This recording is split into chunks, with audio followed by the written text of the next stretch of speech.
السلام علیکم۔ کیا آپ کو معلوم ہے کہ ایک ایمان والے غلام یا نوکر جو اپنے مالک کی غلامی یا نوکری ایمانداری سے کرتا ہو تو اس کا اجر عام انسان سے 2 گنا ہوتا ہے۔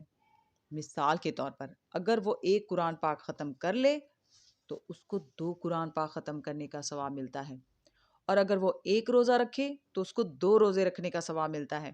کیسا مہربان ہے وہ اللہ جو ہر طرح کے طبقے کے انسانوں پر مہربان ہے۔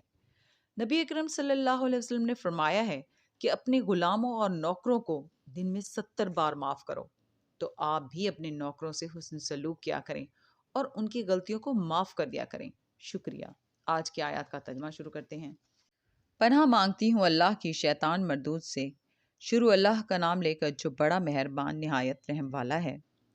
جو لوگ اپنا مال اللہ کی راہ میں خرچ کرتے ہیں ان کے مال کی مثال اس دانے کی سی ہے جس سے 7 بالیں اگے اور ہر ایک بال میں 100 دانے ہوں، اور اللہ جس کے اجر کو چاہتا ہے اور زیادہ کرتا ہے، اور اللہ کشائش والا ہے، سب کچھ جاننے والا ہے۔ جو لوگ اپنا مال اللہ کے رستے میں صرف کرتے ہیں پھر اس کے بعد نہ اس خرچ کا کسی پر احسان رکھتے ہیں اور نہ کسی کو تکلیف دیتے ہیں، ان کا صلہ ان کے پروردگار کے پاس تیار ہے، اور قیامت کے روز نہ ان کو کچھ خوف ہوگا اور نہ وہ غمگین ہوں گے۔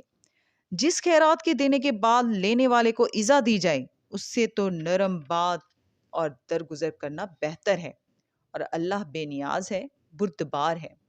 مومنوں، اپنے صدقات و خیرات احسان رکھنے اور ایذا دینے سے اس شخص کی طرح برباد نہ کر دینا جو لوگوں کو دکھاوے کے لیے مال خرچ کرتا ہے اور اللہ اور روز آخر پر ایمان نہیں رکھتا، تو اس کے مال کی مثال اس چٹان کی سی ہے جس پر تھوڑی سی مٹی پڑی ہو اور اس پر زور کا مے برس کر اسے صاف کر ڈالے۔